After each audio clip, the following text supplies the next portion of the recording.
30,000 soldiers trapped, no escape, no mercy. This is Kut, empire abandoned in Mesopotamia, a siege so brutal, so forgotten that history almost erased it entirely. But the truth demands to be told. Subscribe for forgotten World War I stories that changed everything.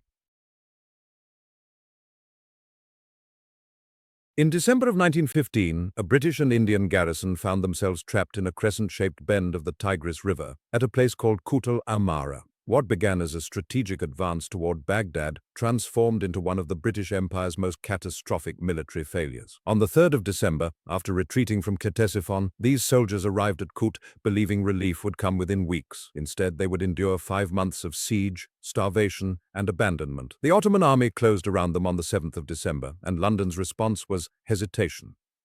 Relief columns, commanded by Lieutenant-General Sir Fenton Aylmer, advanced toward Sheik Saad on the 4th of January, yet each attempt to break through the siege lines failed. The soldiers inside the garrison watched their supplies dwindle to nothing. Horses were slaughtered for meat. Disease ravaged the weakened men. Officers rationed biscuits to fragments while disease and hunger claimed lives with brutal efficiency. What makes Kut truly extraordinary is not merely the military catastrophe, but what it revealed about imperial decision-making during wartime. London delayed relief operations, miscalculated Ottoman strength, and ultimately abandoned the garrison to negotiate surrender. When the garrison finally capitulated in April of 1916, over 13,000 soldiers marched into captivity. Many would never return home. This is the forgotten siege that exposed the fractures in the British Empire's greatest military machine.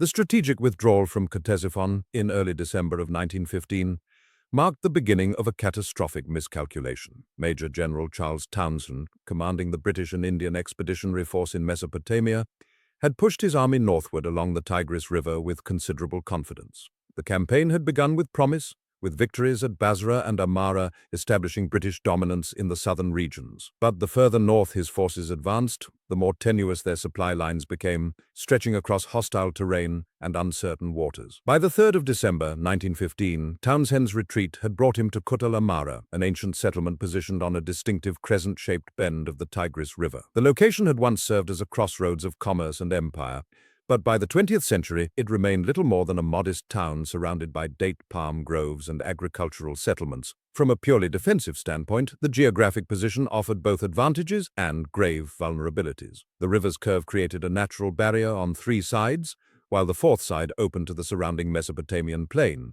The garrison could control water approaches, yet they would be completely surrounded by land forces if properly encircled. Townshend's decision to hold Kut rather than continue his retreat was rooted in both military reasoning and political pressure from London. The British government had invested considerable resources in the Mesopotamian campaign, viewing control of the region as essential to protecting Indian interests and securing access to the Persian Gulf. Abandoning territory already won would represent a significant strategic setback. Additionally, Townshend believed that holding Kut would allow him to maintain a forward position while awaiting reinforcements and supplies to arrive from the south. He transmitted optimistic assessments to his superiors, suggesting that the garrison could hold indefinitely if properly supplied, and that relief forces could break through to reinforce him. What Townshend did not fully anticipate was the speed and determination with which Ottoman forces, under the command of Khalil Pasha, would move to encircle and besiege the town. The Ottoman military, though often underestimated by British commanders, possessed considerable capability and motivation. Germany had invested heavily in modernizing Ottoman forces, and German military advisors, including the renowned General Colmar von der Goltz, played influential roles in strategic planning. The Ottomans understood that losing Kut would mean losing control of the lower Tigris and potentially facing a British advance toward Baghdad itself. The strategic stakes were immense. By the 7th of December 1915, Ottoman forces had completed the encirclement of Kut. The garrison now consisted of approximately 6,000 British and Indian troops, along with support personnel and a significant civilian population. The soldiers came from diverse units and backgrounds. Indian regiments constituted a substantial portion of the force, drawn from the vast armies that Britain maintained throughout its empire. British officers and enlisted men served alongside Indian sepoys and sowars, each group bringing their own military traditions and cultures to the desperate situation. Together, they now faced an Ottoman force that eventually numbered between 40,000 and 50,000 soldiers positioned around the town. The immediate weeks following the establishment of the siege saw the garrison attempting to prepare for what might become a prolonged blockade. Townshend and his officers conducted inventories of available supplies, assessed the garrison's defensive positions, and organized the troops into defensive sectors. The Tigris River remained a critical lifeline, as supplies could theoretically be brought upriver from British-controlled territory to the south. However, Ottoman artillery and infantry positions made river supply operations increasingly dangerous. The garrison constructed fortifications, repaired walls, and prepared positions for siege warfare that no one truly believed would extend beyond a few weeks. The political and military leadership in London and Delhi initially shared Townshend's optimism. Reinforcements were being organized, and relief forces were being assembled to break the Ottoman siege. Lieutenant-General Sir Fenton Aylmer was tasked with commanding these relief operations, and preparations began immediately to organize a force capable of fighting its way through Ottoman positions to reach Kut. The expectation was that the garrison would hold while relief forces advanced, a plan that seemed reasonable in theory but would prove devastatingly difficult in practice.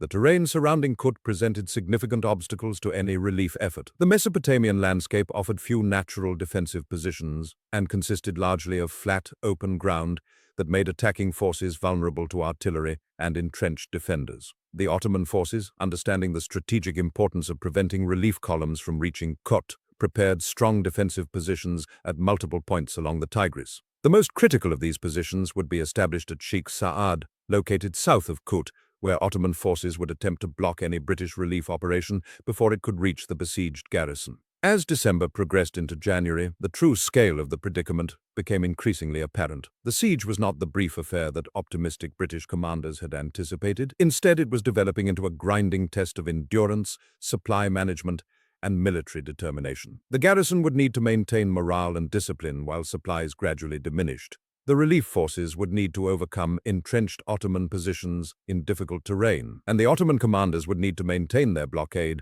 while resisting repeated British attempts to break through. The human cost of this situation was already becoming evident, though the worst suffering lay ahead. In the garrison, food supplies were carefully rationed, and commanders made difficult decisions about how to allocate limited resources. Officers and men faced the psychological strain of being surrounded by enemy forces, cut off from rapid communication with the outside world, and uncertain about when or whether relief would arrive. Outside Kut, the soldiers assigned to relief operations faced the prospect of attacking fortified positions held by determined defenders, knowing that failure would condemn their comrades to an indefinite siege. The origins of this catastrophe traced back to broader strategic decisions made in London and implemented by commanders in Mesopotamia. The campaign had been launched with ambitions of imperial expansion and strategic dominance, but insufficient resources had been allocated, and the capabilities of Ottoman forces had been underestimated. Now, in the closing weeks of 1915, the British Empire and its Ottoman adversaries were locked in a conflict that would test the resolve of both sides and extract a terrible price in human suffering. The crescent bend of the Tigris River that had seemed like a defensible position in early December now transformed into something far more sinister as the winter of 1915 deepened into the spring of 1916. What Major General Charles Townshend had believed would be a temporary encirclement evolved into a prolonged siege that would test the endurance of his garrison in ways no military strategist had adequately prepared for. The British and Indian forces, numbering approximately 13,000 troops, found themselves trapped not merely by Ottoman guns and soldiers, but by geography itself, by the passage of time, and by the terrible mathematics of starvation. The siege officially commenced on the 7th of December 1915, when Ottoman forces under the command of General Nur-ud-Din Mahmud established a complete investment around the town. Townshend, in those early days, maintained a cautious optimism. He had received assurances from the Indian Army Command that relief forces would arrive within weeks. General Sir John Nixon, the commander of the Mesopotamian Expeditionary Force, had promised reinforcements and supplies. These promises, however, would prove as fragile as the supply lines that stretched precariously along the Tigris River toward Basra and Baghdad. By January of 1916, the reality of the situation became increasingly apparent to the officers and men confined within Kut's defensive perimeter.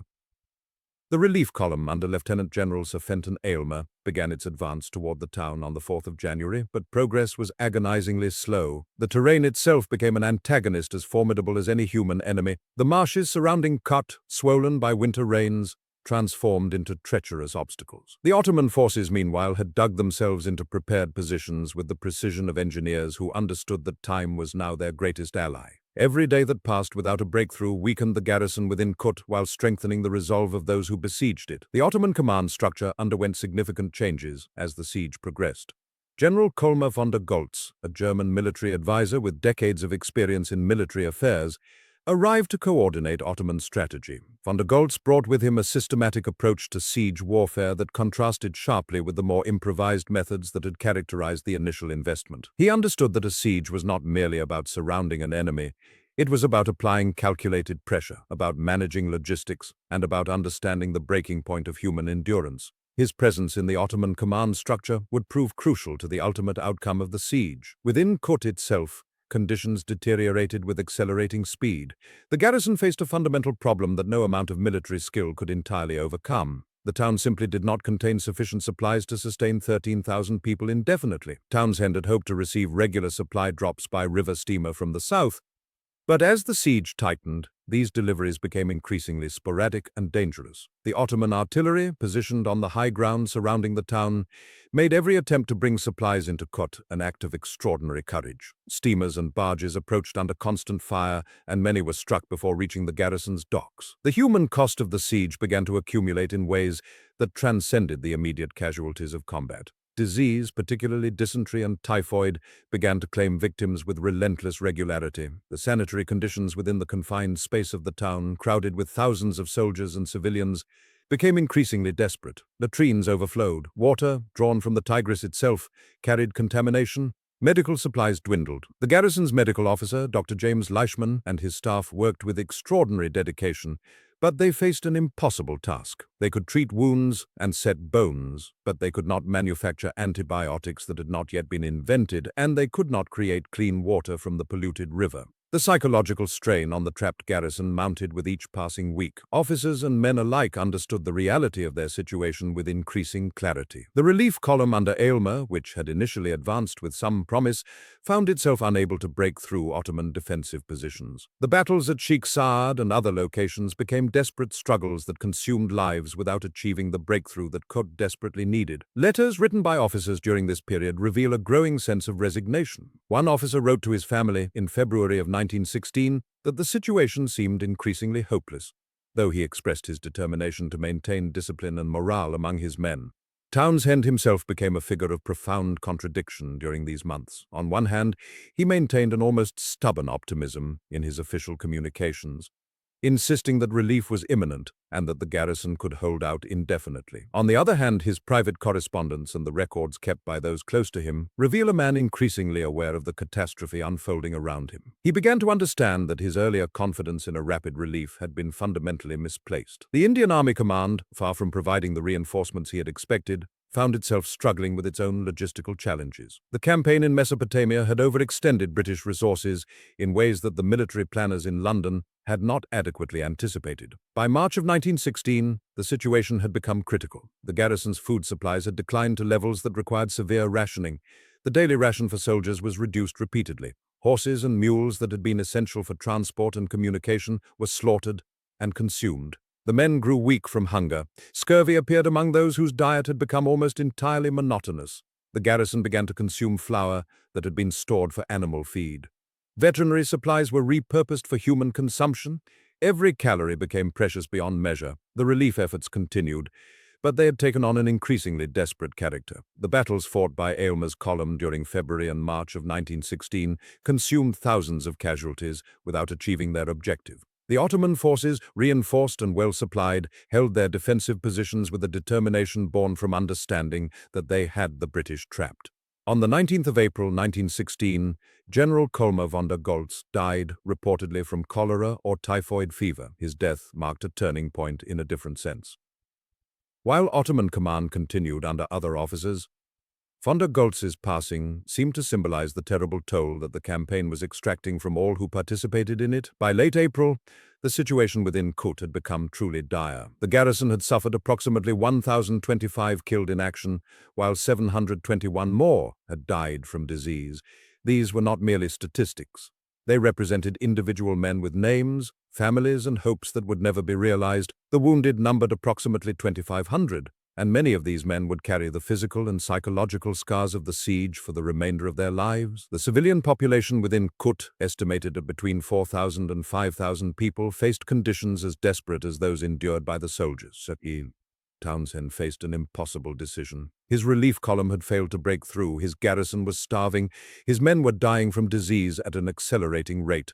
The Ottoman forces showed no signs of wavering in their commitment to the siege. Continuing to resist seemed not merely futile, but actively harmful to the men under his command. To prolong the siege meant condemning additional thousands to death from starvation and disease, with no realistic prospect of ultimate success. The negotiations for surrender began in the final days of April. Townshend sought terms that would preserve the lives of his men and protect them from the treatment that he feared might follow if the town were taken by force. The Ottoman commanders, sensing that victory was within their grasp, negotiated from a position of overwhelming strength. The discussions were tense and fraught with uncertainty about what terms might ultimately be granted.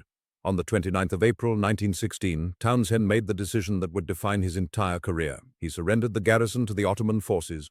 The British and Indian soldiers, exhausted and starving, laid down their weapons. The Ottoman forces entered Kut in triumph. For the garrison, the siege was over. But a new and in many ways more terrible ordeal was about to begin. The prisoners of war would face a harrowing journey into captivity, with many more deaths to come during the forced marches into the interior of the Ottoman Empire. The siege of Kut represented a catastrophic failure of British military strategy in Mesopotamia. The garrison's surrender meant that approximately 23,000 soldiers had been taken prisoner, with a significant percentage of these men destined to perish in Ottoman captivity. The campaign had consumed enormous resources and had achieved none of its strategic objectives. The attempt to advance toward Baghdad had not merely failed, it had resulted in one of the most significant British military defeats of the entire First World War. The turning point had arrived not as a glorious moment of tactical brilliance, but as a moment of terrible necessity, when the commander of a trapped garrison accepted that further resistance would only compound the tragedy that had already unfolded. The crisis that had begun with the siege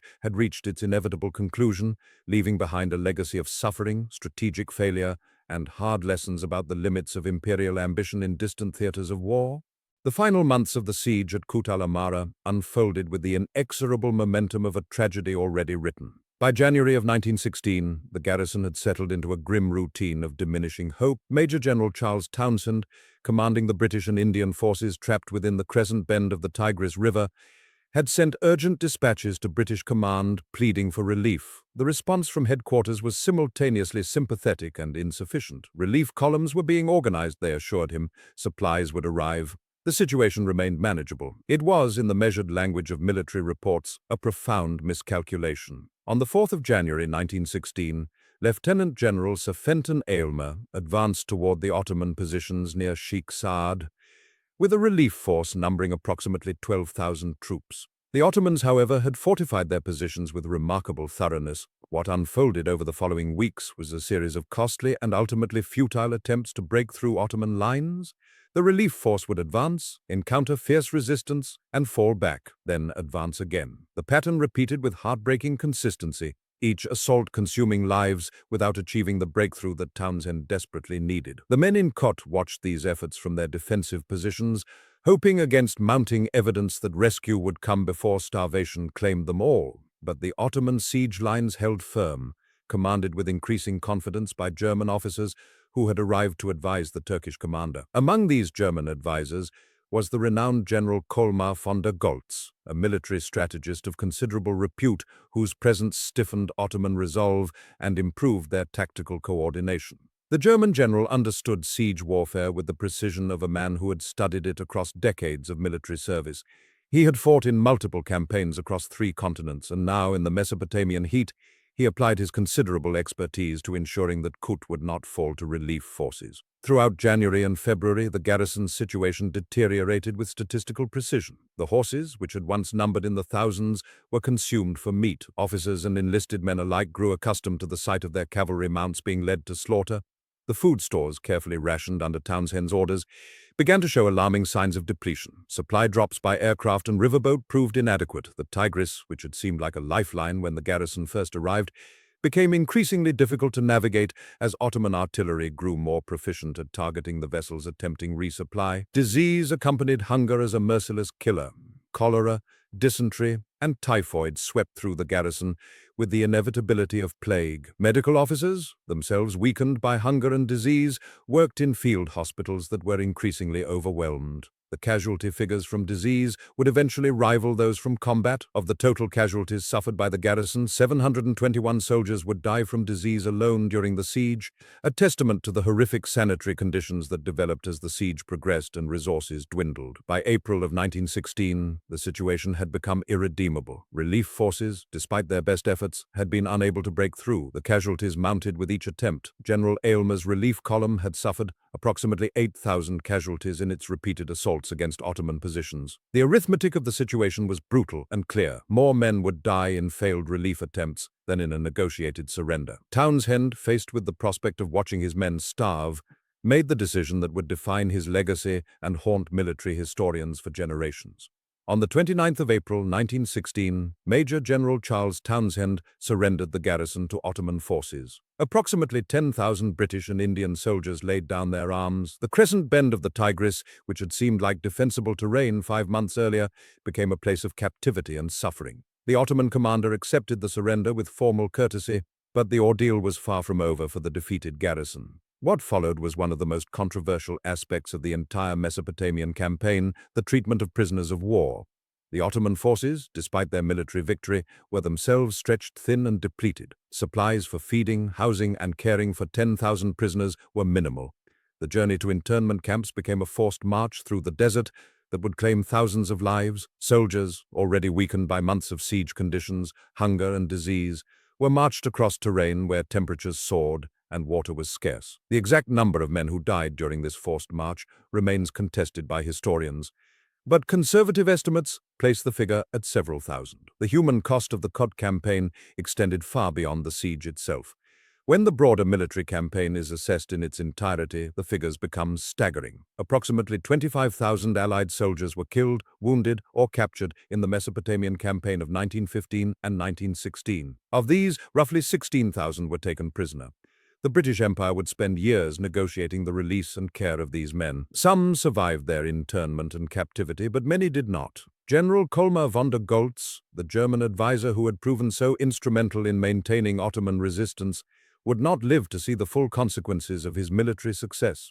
On the 19th of April 1916, just 10 days before the surrender, the renowned German general died of cholera. The disease that had claimed so many soldiers in the garrison had claimed the man who had orchestrated their defeat. Some observers noted the bitter irony of this outcome, though historians have generally avoided making too much of the coincidence. The surrender at Kut reverberated through British military and political circles with profound consequences. Questions were asked about the strategic wisdom of the campaign. Investigations were conducted into why relief efforts had failed. Townshend himself became a controversial figure, praised by some for preventing further loss of life through a timely surrender, and criticized by others for allowing the situation to become so desperate in the first place. The general survived his captivity and was eventually released, but his reputation never fully recovered from the shadow of Kut. For the Ottoman Empire, the victory at Kut represented a significant military triumph. During a period when Ottoman forces had suffered numerous defeats, the successful defense of Mesopotamia boosted morale and demonstrated that Ottoman armies, even when outnumbered and facing modern British forces, could achieve victory through superior strategy and determination. Yet this victory came at immense cost to an empire already straining under the demands of a global war. The aftermath of the siege revealed the harsh realities of war in the 20th century. Prisoners of war were transported to internment camps scattered across the Ottoman Empire and beyond. Conditions in many of these camps were appalling. Disease, malnutrition, and inadequate medical care claimed additional lives among men who had already survived the siege. The British government, once it learned of these conditions, launched diplomatic efforts to improve treatment of prisoners and secure their repatriation. These efforts proceeded slowly and with limited success during the war years. The legacy of Kut-al-Amara extended beyond the immediate military and political consequences. The campaign demonstrated the challenges of conducting military operations in difficult terrain, far from established supply lines. It showed that numerical superiority and modern equipment did not guarantee victory when strategy, terrain, and determination were properly leveraged by defending forces. Military academies around the world studied the Kut campaign as a case study in siege warfare and the importance of logistical planning. For the soldiers who survived the siege and captivity, Kut remained a defining experience. Veterans carried the memories of those months for the rest of their lives. Letters and memoirs from survivors provide historians with intimate accounts of the siege experience. These personal documents reveal not only the tactical and strategic dimensions of the campaign, but also the human dimension. The fear, the hunger, the disease, and the profound bonds formed between men facing extreme adversity together. The Indian soldiers of the garrison faced particular challenges during and after the siege. Many were far from home, serving in a distant theater of war they had not chosen. The casualties among Indian troops were proportionally significant, and the treatment of Indian prisoners during captivity was sometimes complicated by cultural and religious factors that British commanders did not always fully appreciate or accommodate. These dimensions of the Kut campaign have received increased scholarly attention in recent decades, as historians have worked to present more comprehensive accounts that include the experiences of all participants. By 1918, the war in Mesopotamia had transformed dramatically. Ottoman forces were pushed back, British and Indian forces advanced up the Tigris and Euphrates valleys. Baghdad fell, the strategic situation that had seemed so desperate at Kut was reversed. Yet the memory of the siege remained. The men who had surrendered there carried their experiences forward into the post-war world, where they became veterans of a war that had claimed millions of lives across multiple continents. The city of Kut itself, site of this dramatic siege, gradually returned to something approximating normal life after the war. The fortifications were dismantled, the graves were marked, the crescent bend of the Tigris continued its eternal flow, indifferent to the human struggles that had taken place along its banks. Yet for those who study military history, Kut-al-Amara remains a place of profound significance. A location where thousands of men faced extraordinary challenges, and where the course of the First World War's Middle Eastern theater was altered. The casualty figures from the entire Kut campaign tell the story in numbers that are difficult to comprehend. 1,025 British and Indian soldiers were killed in action during the siege, 721 died from disease, 72 were reported missing, 2,500 were wounded. These figures represented not merely statistics but individuals, men with families, friends, and futures that would never be realized. Each casualty represented a life interrupted, a family grieved, a potential unfulfilled. The strategic consequences of the Kut campaign were significant but not necessarily decisive. The Ottoman Empire continued to resist, though weakening with each passing month of the war. The British, chastened by the experience, became more cautious in their Mesopotamian operations, ensuring that relief columns were properly supported before committing to new advances. The campaign demonstrated that victory in the Middle East during the First World War could not be achieved through bold strokes and rapid advances alone. Logistics, supply lines, and careful coordination of forces were equally important. Today, more than a century after the siege ended, Kut-al-Amara remains a place where history is written into the landscape. Memorials mark the locations where soldiers fought and died. Museums preserve artifacts and documents from the siege. Scholars continue to study the campaign, extracting new insights and understanding from the available evidence. The siege has become a touchstone in discussions about military history, the costs of war, and the resilience of human beings facing extreme circumstances. The legacy of Kut is ultimately a complex one. It represents military defeat, but also courage in the face of overwhelming odds. It demonstrates the human capacity for endurance and sacrifice. It shows how decisions made in distant headquarters can have profound consequences for soldiers in the field. It reminds us that war, even when fought with modern weapons and sophisticated strategy, remains fundamentally about human beings confronting danger, suffering, and death. The garrison that surrendered on the 29th of April 1916 had entered history as participants in one of the First World War's most significant sieges. Their story, and the broader story of the Mesopotamian campaign, continues to resonate with lessons about military strategy, the importance of logistics, the human cost of warfare, and the resilience of soldiers facing impossible circumstances. Kut-al-Amara stands as a monument to these complex and difficult truths, a place where empires advanced and retreated, where thousands died, and where the course of history was altered by the interplay of military strategy, geography, and human determination. Thank you so much for watching. I really appreciate you taking the time to explore these incredible World War I stories with me. If you found this video interesting, please hit that like button and subscribe to the channel. Your support truly means the world and helps bring more of these important historical moments to life. I'd love to hear what you think. Drop a comment below and let me know which part of this story resonated with you most. Did it surprise you? What would you like to learn about next? Trust me, there are so many more fascinating tales from this pivotal period waiting to be told, and I can't wait to share them with you. So stay curious and keep learning. See you next time.